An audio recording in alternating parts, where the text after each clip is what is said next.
This video contains original script writing, narration, animation, and editing created by Angel S. All analysis is transformative content based on publicly available information. I'm certain it was a dog crying like a person locked inside the wind. On the glass, a reflection, someone's hand. Gently he said, don't let it hurt anymore. Some turned off the sound, some cut the frame. Some said it was nothing but an accident. But I heard it, a cry slicing through the ribs of the night. The blue whale tries to speak inside the dream. Its breath pressed into lies by the waves. I'm fine was the last thing it said, while truth flickered in the deep, sharp as broken glass. I'm certain there wasn't a dog's cry.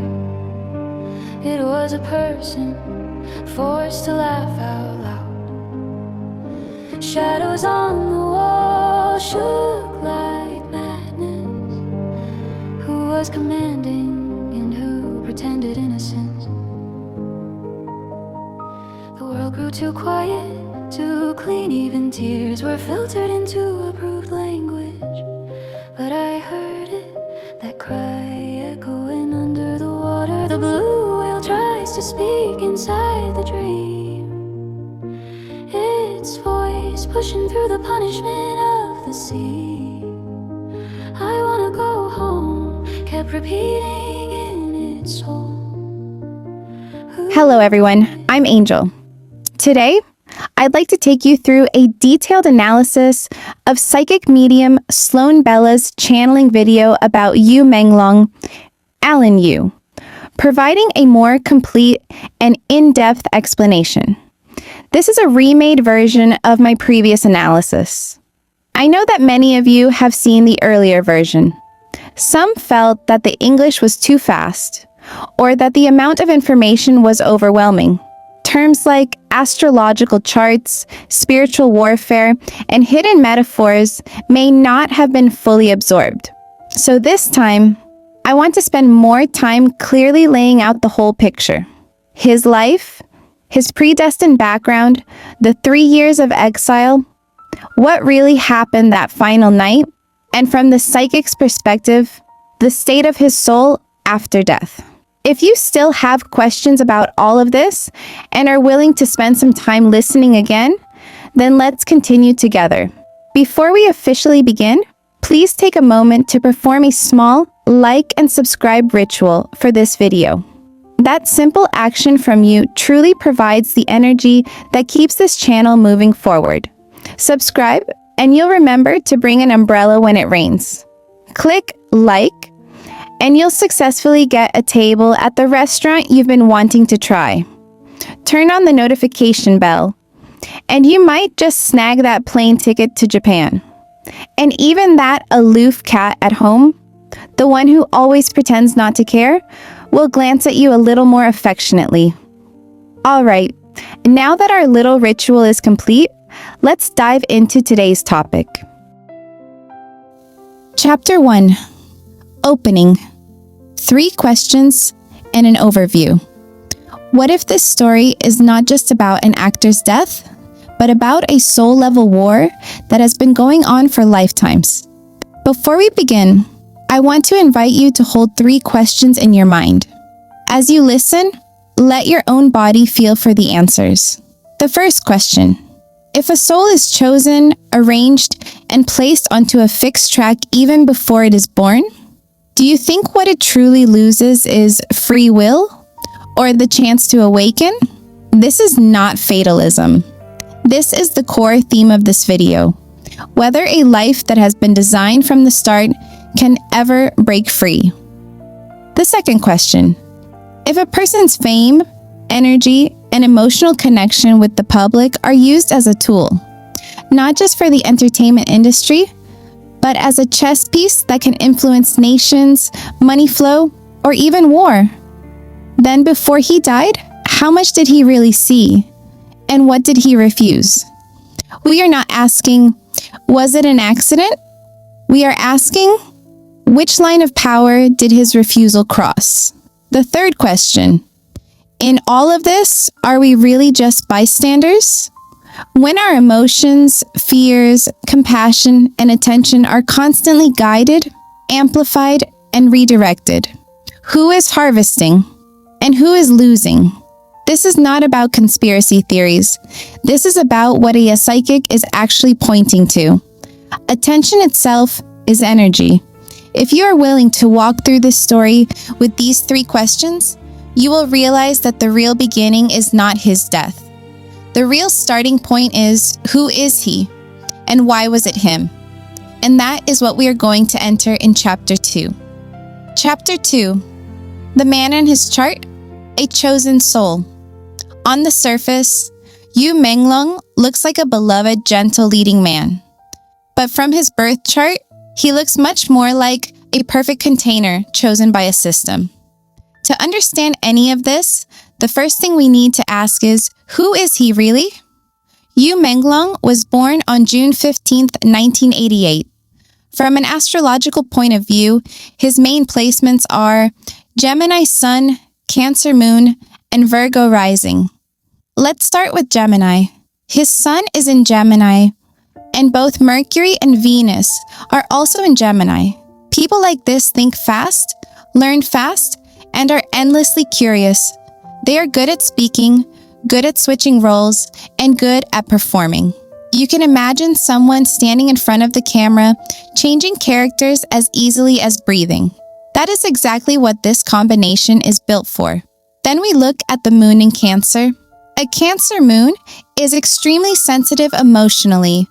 They care about home, about family, about close relationships. Their emotional world is more delicate than most people's. So when he acts in emotionally heavy scenes, you don't just feel like you are watching a performance. You feel like you are watching a real person being crushed by life. That is why viewers feel so protective of him. Finally, Virgo Rising. A Virgo Rising gives a person an outer vibe of being clean, careful, and restrained. You can imagine the camera pushing in on his face. Every line, every detail, every expression feels tidy, precise, and quietly composed. He doesn't scream for attention. He doesn't try to dominate the room. Instead, he carries a light sense of distance, like someone who has walked out from a very quiet world. Put all of this together, and you get a person who is very easy to project onto as the pure boy, the clean, flawless male lead. High intelligence, subtle emotional depth, and a soft, well-behaved face. For the entertainment industry, this is almost the perfect projection canvas. But there is one part of his chart that is crucial and deeply dark, the 4th house. In astrology, the 4th house represents family, roots, and the father energy. In his chart, there are several retrograde planets packed in there. Saturn retrograde, Uranus retrograde, Neptune retrograde.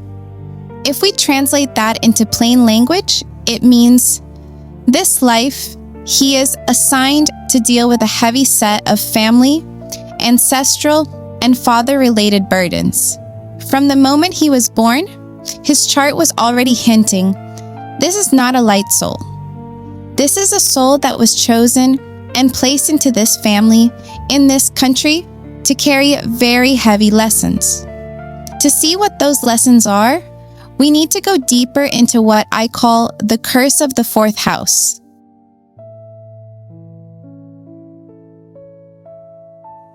Chapter 3. The Curse of the 4th House. Missing father and engineered conception. For many people, family is a safe harbor.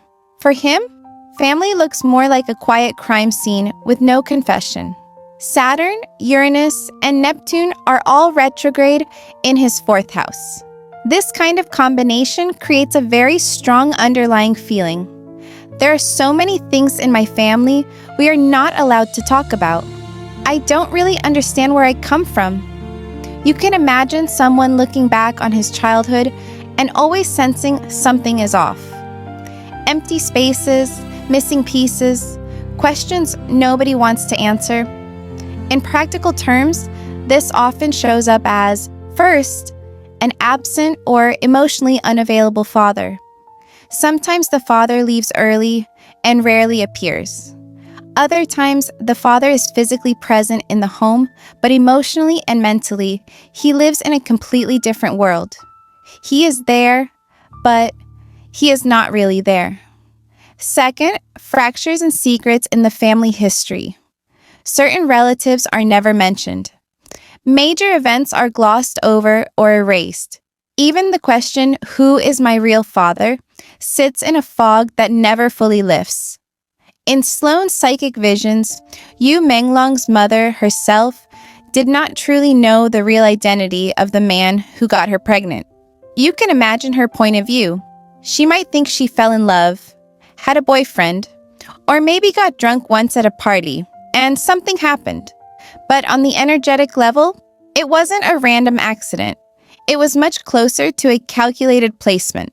Someone set the time, the place, and the person in advance and intentionally sent this soul into this mother's womb.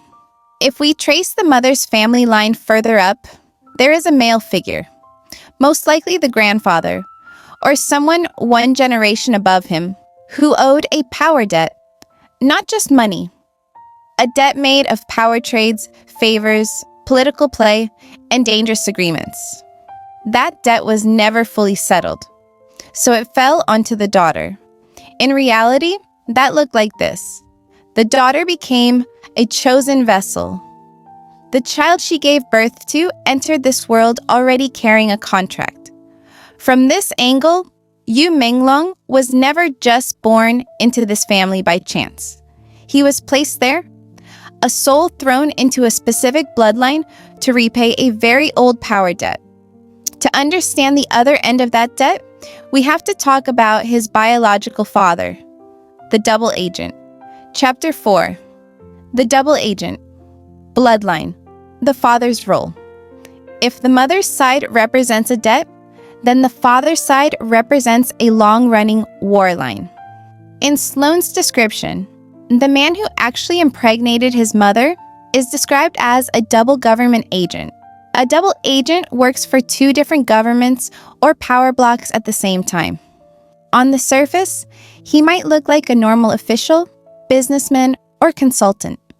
But in reality, he is deeply involved in information warfare, narrative control, coups, and long-term war strategy. You can imagine a man who says one thing to country A and a totally different story to country B, while secretly serving only one master: power itself. This family line, for a long time, has been entangled with overthrowing frontline nations, penetrating foreign systems, and steering the direction of wars. In other words, the sole theme of this bloodline is to operate behind the scenes of the visible world, pushing events that will impact the fate of millions. As a descendant of this bloodline, Yu Menglong is described on a soul level as a soul that has been tracked for at least 5 lifetimes.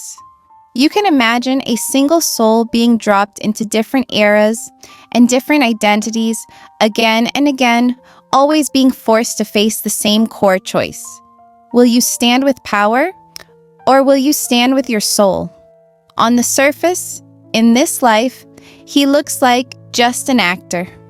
But behind him, he carries multi-lifetime, multi-nation, multi-system karmic weight. And because of that, he is not just a beloved celebrity. He is being prepared to become something else, a human battery. Chapter 5. The Battery Graveyard. Why stars are turned into batteries. In this story, a star is not just a person. He is a high-capacity power bank on legs.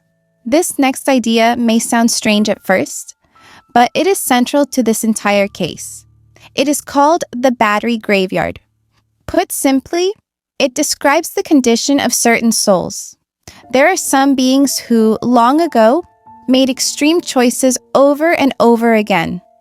They chose cruelty, chose selfishness, chose to keep harming others for gain, until one day, their connection to the higher creative source was completely severed. When that connection is cut, what happens? A normal soul, after death, can still evolve upward, into more love, more wisdom, or at least into a new script for another lifetime. But these cut-off souls are like prisoners locked in an invisible cage. They can only move back and forth inside a very narrow band of energy. Worse still, because they can no longer draw from source, they are left with only one option: to feed off others. So the question becomes, whose energy is easiest to drain? The brutal answer: those who are constantly watched by millions. You can imagine an actor, singer, or influencer who has tens of millions of followers. Every day, he is trending. On shows, in ads, in dramas. Every move he makes pulls massive emotional waves from the crowd. People cry for him. They laugh for him. They argue over him. They fight strangers online in his name. All of that emotion, from the point of view of the battery graveyard, is like thick cables plugged into a power source, ready to be tapped. So the entertainment industry becomes the perfect hunting ground. From this angle, Yu Menglong is not just a popular star, he is a carefully raised high-voltage human battery.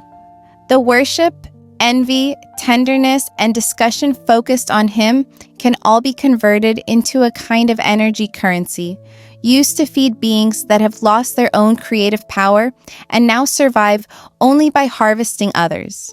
And to maximize the use of a battery like this, you need a timing device. A key turning point. For him, that turning point was the year 2015.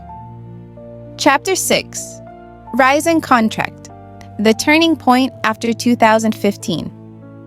For the audience, 2015 looked like the year his career took off. Energetically, it was much closer to the year his soul was mortgaged. Let's move the timeline forward to 2015. On the surface, 2015 may have been the year his work clearly picked up. More roles, more exposure, more resources. You can imagine his schedule suddenly filling up. Shoots, variety shows, commercials, events, interviews. People around him tell him, "Congratulations, you're really taking off." But almost no one asks, what exactly did you sign? On the energetic level, a contract was signed that year.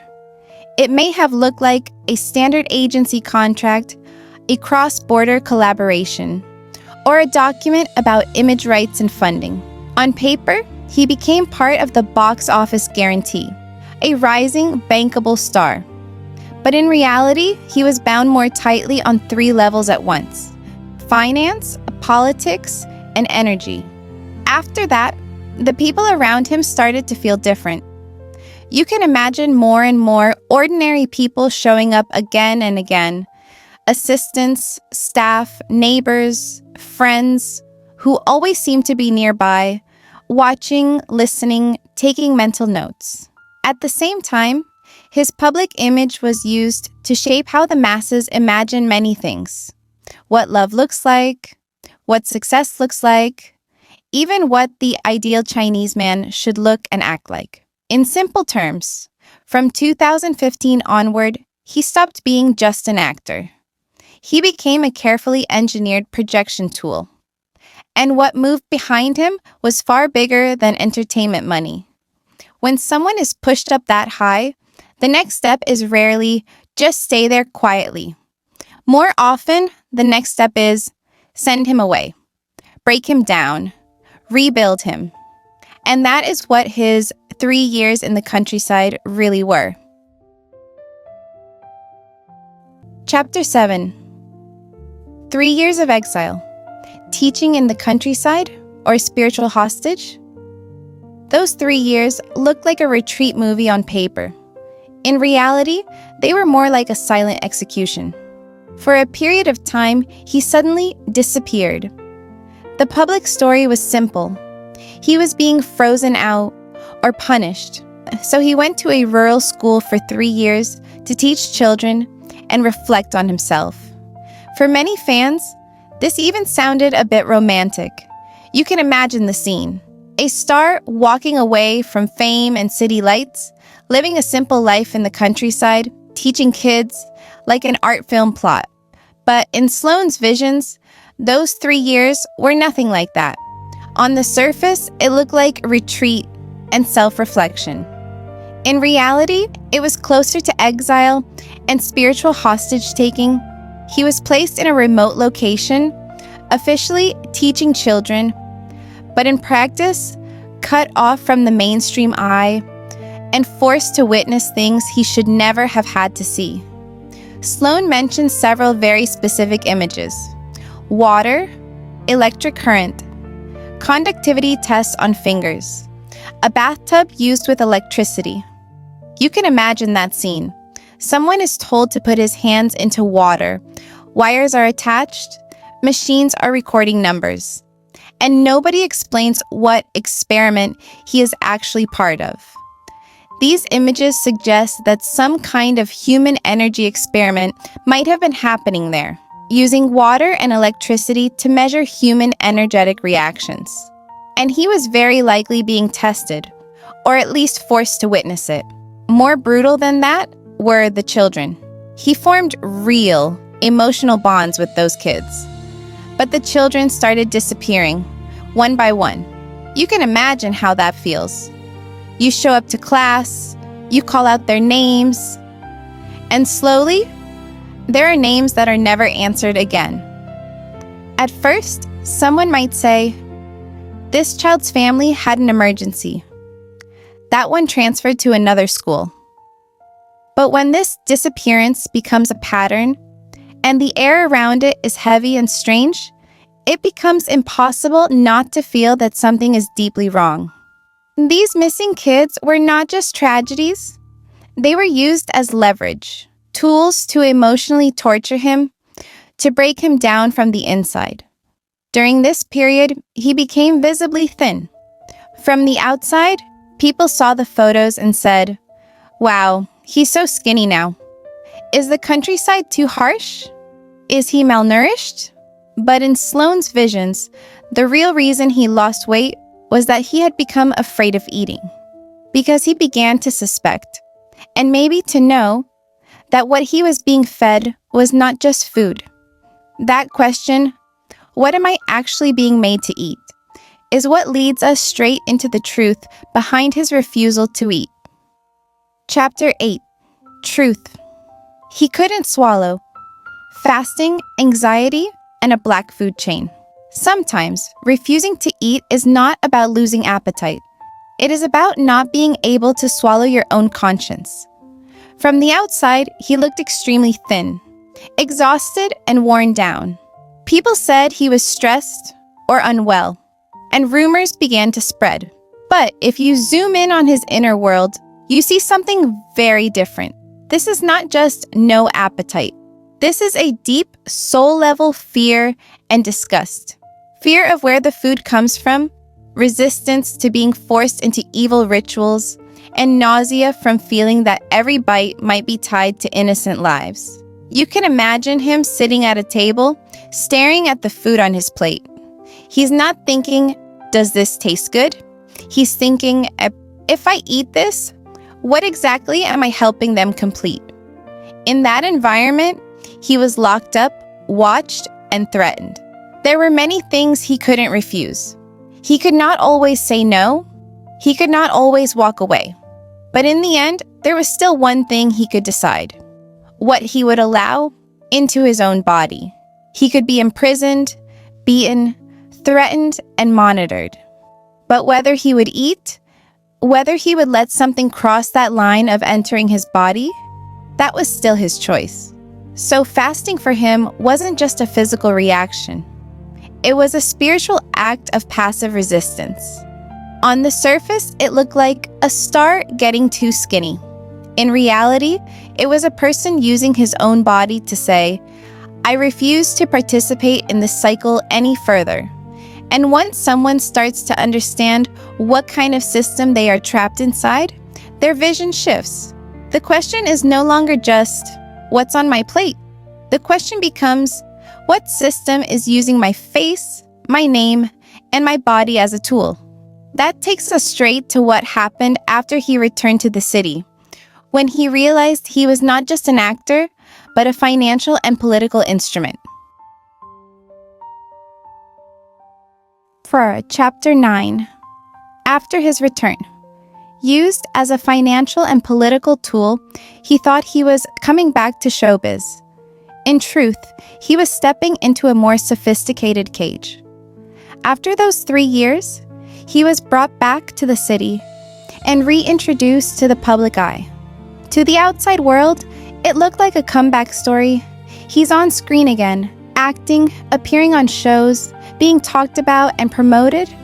But you can imagine his inner state, coming back from that remote, twisted environment, standing again on brightly lit stages, and knowing very clearly, I am not the same person I was before I left. Before all this, he may have been used and packaged, but he could still pretend he was just working hard and moving forward. Now, he was starting to see the machinery. He realized he was being used as a financial and political tool. His name, face, and signature were being used in a web of shell companies, money laundering operations, and cross-border deals. To those truly in power, he was the perfect front battery. Good looks, high popularity, a legally usable identity on paper, and absolutely no real control over the actual transactions. Around this time, an older figure he trusted, like a mentor or father figure, quietly gave him some information. Links, account trails, documents, recordings. You can imagine him opening those files, watching numbers, company names, and timelines line up in front of his eyes. What had once been just a bad feeling suddenly had proof. He could finally see, in a concrete way, how his name had been attached and how he had been used. This is part of the background behind the rumor that he swallowed a chip. It doesn't have to mean a literal microchip. Energetically, it symbolizes this. He was trying to hide some key piece of evidence inside the one place others could not easily search, within his own body. That act itself was both a survival instinct and a final refusal to be completely controlled. On the surface, he was working, filming, walking carpets, giving interviews. In reality, he was standing at a crossroads. And just ahead of that crossroads was a year where everything would be timed from above. 2025. Chapter 10. Eclipses and a Fatal 2025. The universe doesn't explain itself, it just keeps time. And 2025 was the year all of his debts came due. From an astrological point of view, 2025 is a heavy year. Between spring and autumn, there is a series of solar and lunar eclipses on the Pisces-Virgo axis. For most people, this might simply feel like a period of exhaustion, overwhelm, and old issues returning. But for Yu Menglong, these eclipses lined up almost directly over his chart. Why? Because his rising sign is in Virgo, and his 4th house is intensely triggered by these eclipses. All the family karma and soul lessons that had been sitting under the surface were being dragged up at once. You can imagine the universe saying, everything you came into this life to deal with, if you haven't faced it yet, this is your deadline. So in 2025, pressures began to stack. His mental state headed toward breaking points again and again. Threats and harassment likely intensified. People who needed his signature on documents, on deals, on agreements became more urgent and aggressive. And then, his official date of death was set as September 11th, 2025. September 11th/11 is, for the American collective psyche, one of the strongest symbols there is the fall of the Twin Towers, the collapse of structures, the opening of war. When that date is used again for his death in a spiritual narrative, it is no longer just an unfortunate coincidence. It becomes a deliberate stacking of symbols, loading the energy of war and systemic collapse onto the moment of his death. Sloan believes his death was used energetically as a flag to mark the opening moves of a coming conflict. This means his death is not only about him or about one night. It is tied on an energetic level to the larger international timeline of the next several years. And once you set a flag like that, you also set the stage for what happened the night before he died. A dinner that was never really about dinner. Chapter 11. The Last Dinner, the web, the platform, and the setup. That night looked like a simple business dinner on paper. In reality, it was a non-refundable ticket to a soul-level meeting. We arrive at the final night of his life. That evening, he received an invitation to attend a dinner to discuss a platform collaboration. This platform could have been a tech platform, a game, a metaverse project, a virtual idol system, or a project that would use his face, voice, and image to create some kind of digital copy or international product. For someone who had worked in the industry for years, this kind of dinner sounded normal. You can imagine investors, directors, producers around a table, eating, drinking, talking about the future. But the moment he walked in, he knew something was wrong. Sloan describes it like this. It felt as if his face ran straight into an invisible spiderweb. Not something he saw with his eyes, but something he felt in the energy of the room. You can imagine walking into a place where the air suddenly turns thick and sticky. It feels heavy. It presses on your skin, like a transparent membrane is closing around you. And somewhere inside, you realize this setup is not what it claims to be. During that dinner, he kept sending messages out to people he trusted, saying, "I might die." That sentence alone tells you how unsafe he felt. At that table, the person seated on his left is pointed out in Sloan's visions as a key player, one of the main hands behind what was about to happen. Throughout the dinner, he barely ate or drank. He knew very well what could be done to food and alcohol, but in the end, he was still drugged. The drug was likely not just alcohol, but something dissociative or hypnotic, like ketamine, the kind of substance that can pull your consciousness out of your body. From that moment on, 2 different interrogations began at the same time, one in the physical room and one in a place with no walls and no ceiling. Chapter 12. Double interrogation, torture of the body, trial of the soul. For him, that night was not just a torture session. It was a forced confession of the soul. From this point onward, we need to see his experience on 2 levels. The first level is the physical reality we can all imagine. Under the influence of the drug, he lost most of his ability to move. He was restrained, bound, and controlled. He was violently assaulted, including group sexual assault. More cruel still, his beloved pet was brought into that space and harmed or killed in front of him. You can imagine the impact of that. It's not enough for them to hurt your body. They have to destroy what you love most while you are forced to watch. This is designed to shatter the last piece of a person's inner world. The second level is what happened to his soul.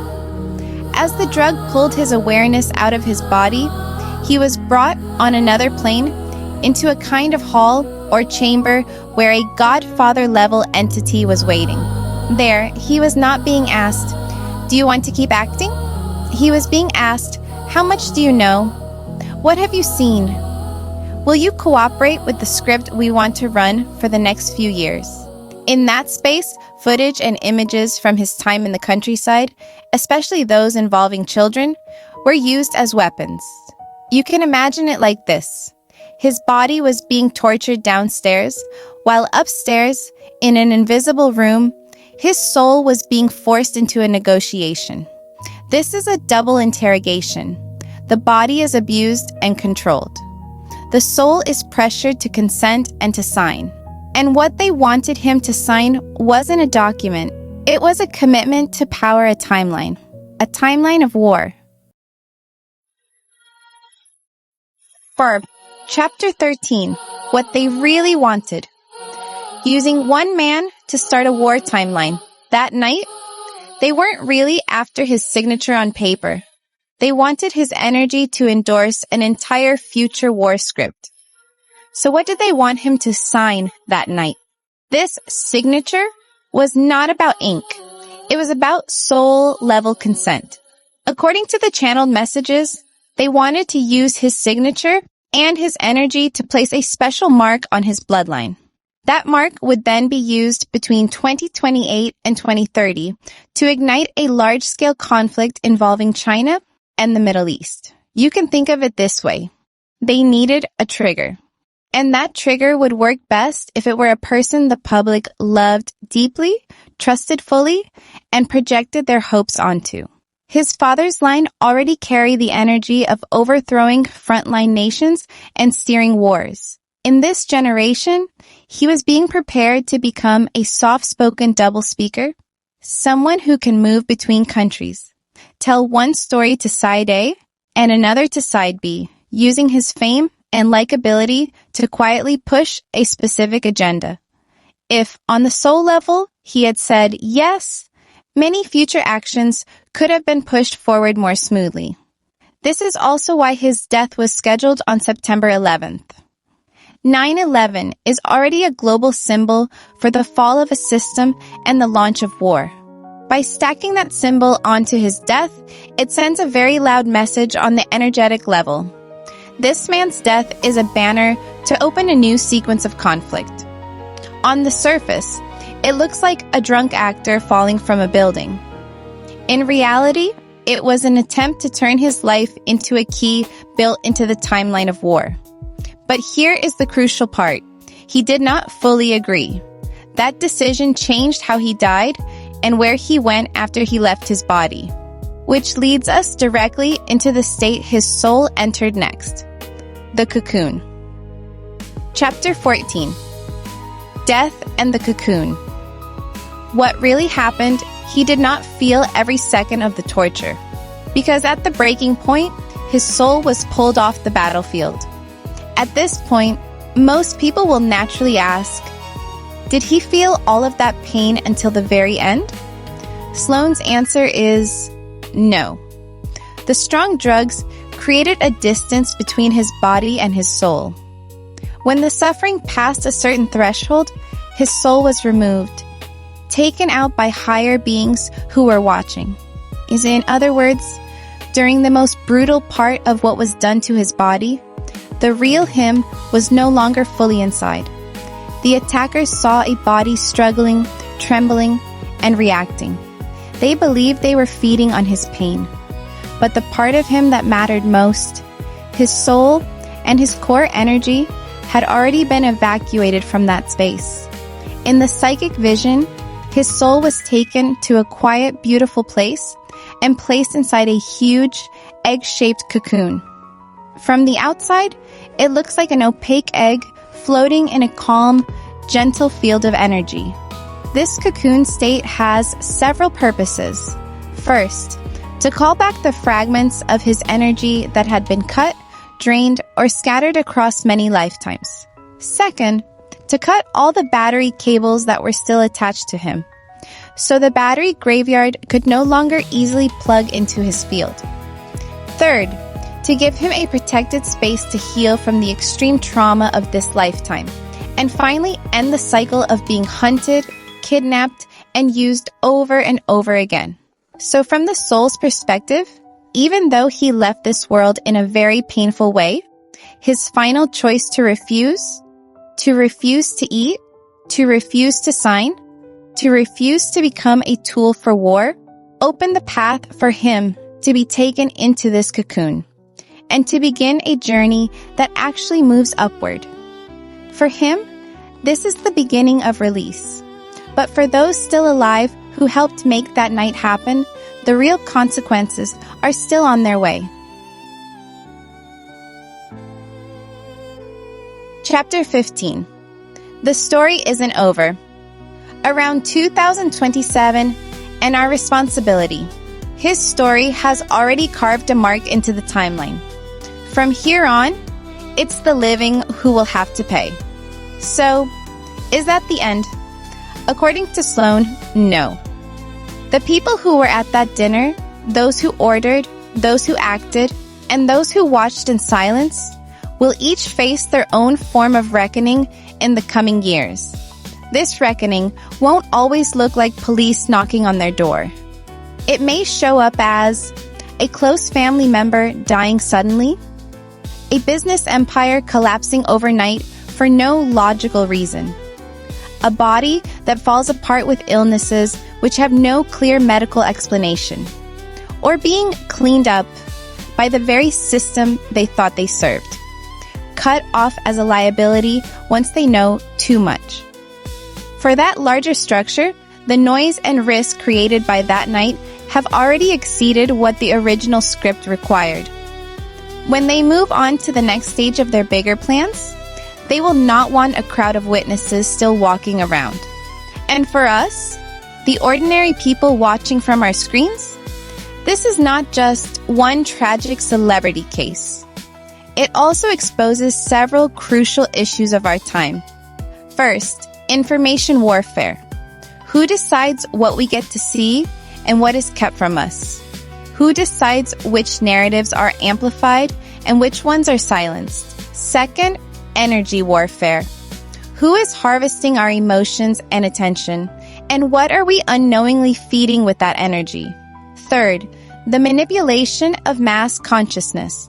How often do we think we are just watching a story when in reality we have already been pulled onto the stage and turned into part of the script?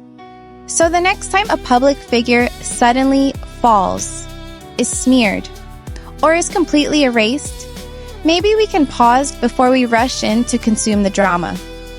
Maybe we can first ask ourselves one simple question. This time, what did this person refuse? And if you want to, we can keep going in future videos to keep unpacking this war between soul and system, and to see whether inside this massive game, we can still carve out even a small piece of real choice for ourselves. Ending. A sentence for him, and for us, I want to end with one sentence. It's a gift for Yu Menglong, and also for you, listening right now. They can destroy a person's body, but they can never stop a soul from choosing to go home. If you've stayed with me all the way to this point, and you're willing to let your own attention become more conscious, not just a battery being drained, and you're willing, even quietly in your heart, to send a blessing to this soul, then you've already begun, in your own way, to refuse becoming the next battery that anyone can plug in and pull out at will. My name is Angel. If you resonate with this kind of deeper spiritual breakdown, you're very welcome to like, subscribe, and leave a comment, and share this video with the friends you feel are ready to see a little more truth. I'll see you in the next one.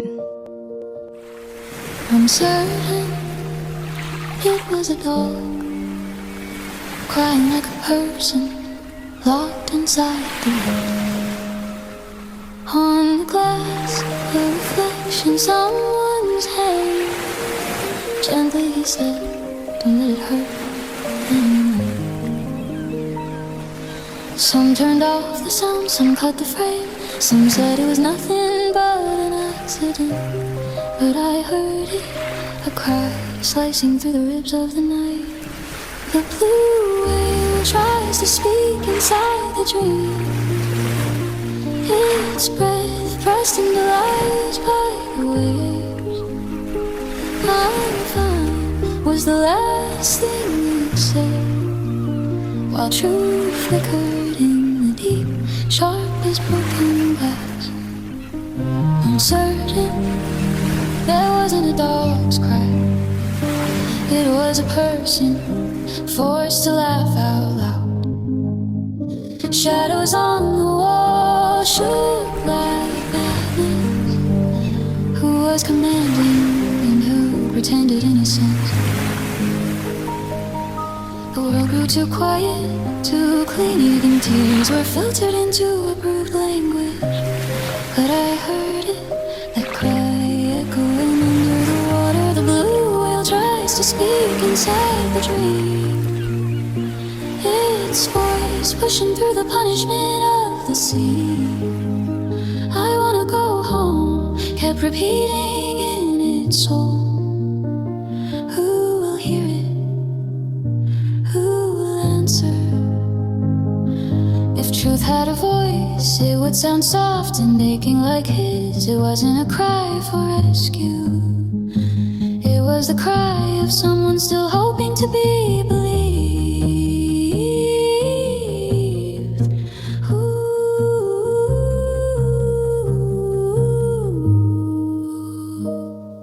The blue whale finally begins to speak.